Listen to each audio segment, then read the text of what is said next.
de curiosité et d'horreur que vous avez ressenti la première fois que vous avez vu un contorsionniste se produire. Vous êtes-vous déjà demandé comment ils parviennent à être aussi souples? Eh bien, l'articulation de l'épaule est l'une des articulations les plus flexibles du corps humain et elle aide les contorsionnistes à se tordre dans des positions tout à fait inhabituelles.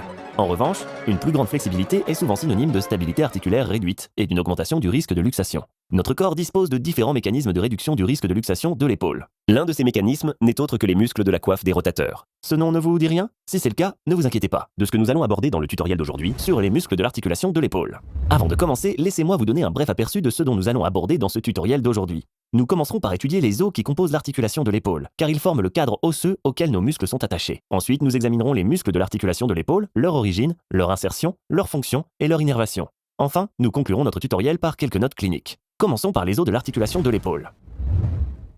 L'articulation de l'épaule est une articulation synoviale de type sphéroïde, que l'on peut voir sur cette vue antérieure, mise en évidence en vert. La partie sphérique de cette articulation est formée par la tête de l'humérus, qui est une caractéristique de l'os long de notre bras, l'humérus, tandis que la composante de la cavité articulaire est formée par la cavité glénoïde, qui fait partie de la scapula ou omoplate. L'articulation de l'épaule est également connue sous le nom d'articulation gléno-humérale. Après cette brève mais instructive introduction aux os de l'articulation de l'épaule, passons maintenant à l'étude des muscles de cette articulation. Un numéro de cirque populaire que certains d'entre vous ont peut-être déjà vu est celui de l'homme le plus fort du monde soulevant des poids déraisonnablement lourds et même des gens. Certains de ces muscles, alors particulièrement visibles, sont ceux que vous voyez ici, les muscles deltoïdes. Le deltoïde est le muscle le plus superficiel de l'articulation de l'épaule. C'est donc le muscle qui définit le contour arrondi de nos épaules. Passons à quelques illustrations de Ken-Hub. En disséquant la peau et les tissus conjonctifs de la région de l'épaule et du bras, nous pouvons voir le deltoïde et les muscles associés plus clairement. Ici, nous regardons le deltoïde d'une perspective antérieure. Avant de discuter des points d'attache de ce muscle, il est important de savoir que le deltoïde a trois parties qui tiennent leur nom de leur origine. Antérieurement se trouve la partie claviculaire qui prend naissance à partir du tiers latéral de la clavicule. Si nous changeons et regardons le deltoïde depuis une perspective postérieure, nous pouvons voir la partie acromiale qui prend naissance à partir de l'acromion de la scapula. Enfin, nous avons la partie spinale, qui, comme son nom l'indique, prend naissance à partir de l'épine de la scapula. Ces trois parties convergent vers leur point d'insertion, qui est la tubérosité deltoïdienne, située sur la face latérale de la diaphyse de l'humérus. Mais alors, que fait le muscle deltoïde? Eh bien, il est en fait responsable de plusieurs mouvements de l'articulation de l'épaule. Chaque partie du deltoïde remplit une fonction différente. La portion claviculaire fléchit le bras au niveau de l'articulation de l'épaule. La partie acromiale est le principal muscle abducteur du bras.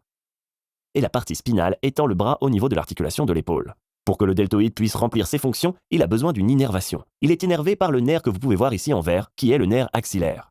Passons à l'examen des muscles que j'ai mentionnés au début de notre tutoriel, les muscles de la coiffe des rotateurs. Avant d'étudier chaque muscle individuellement, je vais vous donner quelques informations sur ces muscles dans leur ensemble. Voici une vue postérieure de l'articulation de l'épaule et une vue antérieure de l'articulation de l'épaule qui nous montrent ensemble les quatre muscles de la coiffe des rotateurs.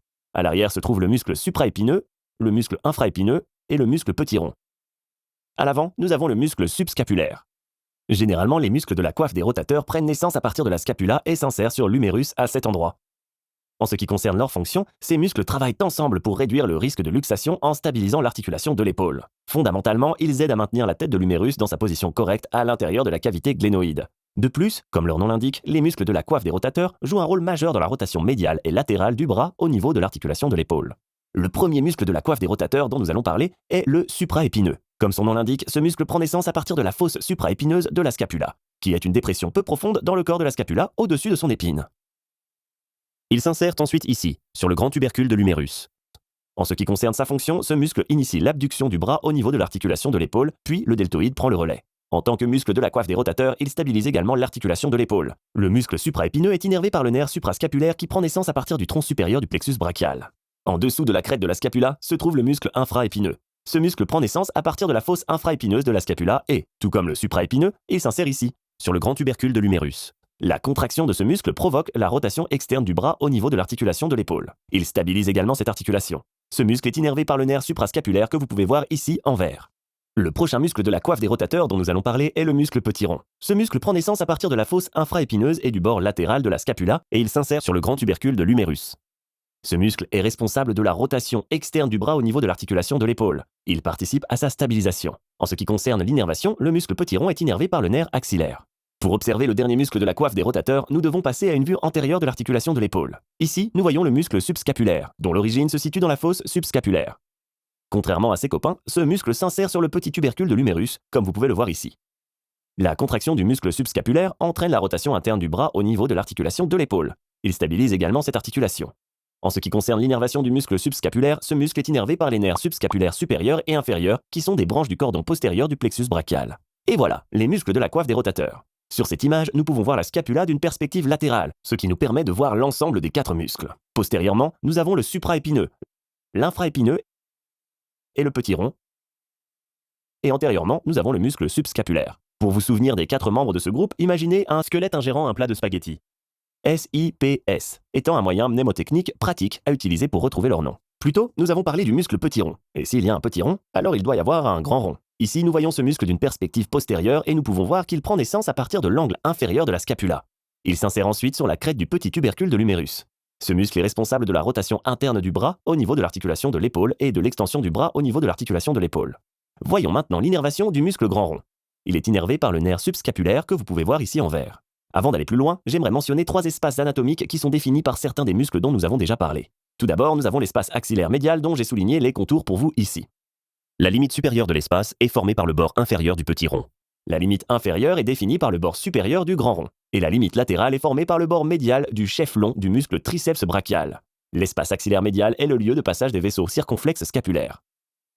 Ensuite, nous avons l'espace axillaire latéral. Encore une fois, j'ai tracé les contours de l'espace pour que vous puissiez le voir clairement. La limite supérieure de l'espace est formée par le bord inférieur du muscle petit rond. La limite inférieure est définie par le bord supérieur du muscle grand rond. La limite latérale est formée par le col chirurgical de l'humérus et la limite médiale est définie par le bord latéral du chef long du muscle triceps brachial. L'espace axillaire latéral est le lieu de passage du nerf axillaire et l'artère circonflexe humérale postérieure. Enfin, nous avons l'espace axillaire inférieur. Comme nous pouvons le voir dans cette illustration, la limite supérieure de cet espace est formée par le bord inférieur du muscle grand rond. La limite latérale est formée par le col chirurgical de l'humérus et la limite médiale est définie par le bord latéral du chef long du muscle triceps brachial. L'espace axillaire inférieur est le lieu de passage de l'artère profonde du bras et du nerf radial. Ok, maintenant nous allons parler de quelques muscles qui ne se trouvent pas dans la région de l'épaule, mais qui agissent sur celle-ci. Le premier dont nous allons parler est le muscle grand pectoral, qui est un muscle de la région pectorale. Tout comme le deltoïde, il est composé de 3 parties qui sont nommées d'après leur origine. Tout d'abord, nous avons la portion claviculaire qui prend naissance à la moitié médiale de la clavicule. Ensuite, il y a la portion sternocostale qui prend naissance à partir du sternum et des cartilages costaux 2 à 6. Et enfin, il y a la partie abdominale qui prend naissance dans la couche antérieure de la gaine du grand droit. Ces 3 parties se rejoignent pour s'insérer sur la crête du grand tubercule de l'humérus. Alors que fait le muscle grand pectoral? Eh bien, il est en fait responsable de plusieurs mouvements. La contraction de ce muscle provoque la flexion, l'adduction et la rotation interne du bras au niveau de l'articulation de l'épaule.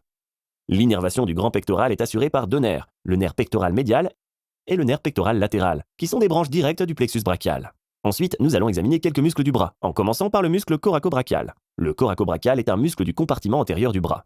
Il prend naissance au niveau du processus coracoïde de la scapula. À partir de là, il s'étend distalement le long de la diaphyse humérale pour s'insérer le long de la surface antéromédiale de l'humérus. Ce muscle est responsable de la flexion du bras au niveau de l'articulation de l'épaule. Et, en ce qui concerne l'innervation, le coracobrachial est innervé par le nerf musculo-cutané, que l'on peut voir ici en vert. Un autre muscle du compartiment antérieur du bras dont nous allons parler est le biceps brachial. Comme son nom l'indique, ce muscle a 2 têtes, appelées chefs, chacune ayant des points d'origine différents. Le chef long part du tubercule supraglénoïdien de la scapula et le chef court part du processus coracoïde de la scapula. Les deux se rejoignent pour former un seul gros ventre musculaire qui s'insère sur la tubérosité radiale. Quel mouvement effectue le biceps brachial? Ce muscle assiste la flexion du bras au niveau de l'articulation de l'épaule et, comme le coracobrachial, le biceps brachial est innervé par le nerf musculo-cutané. Le dernier muscle dont nous allons parler aujourd'hui est le muscle grand dorsal, que nous pouvons voir ici d'une perspective postérieure. Le grand dorsal prend naissance à partir des processus épineux de T7 à T12, de la crête iliaque, du fascia thoracolombaire et des 9e à 12e côtes. Les fibres de ce muscle convergent ensuite pour s'insérer dans le sillon intertuberculaire de l'humérus.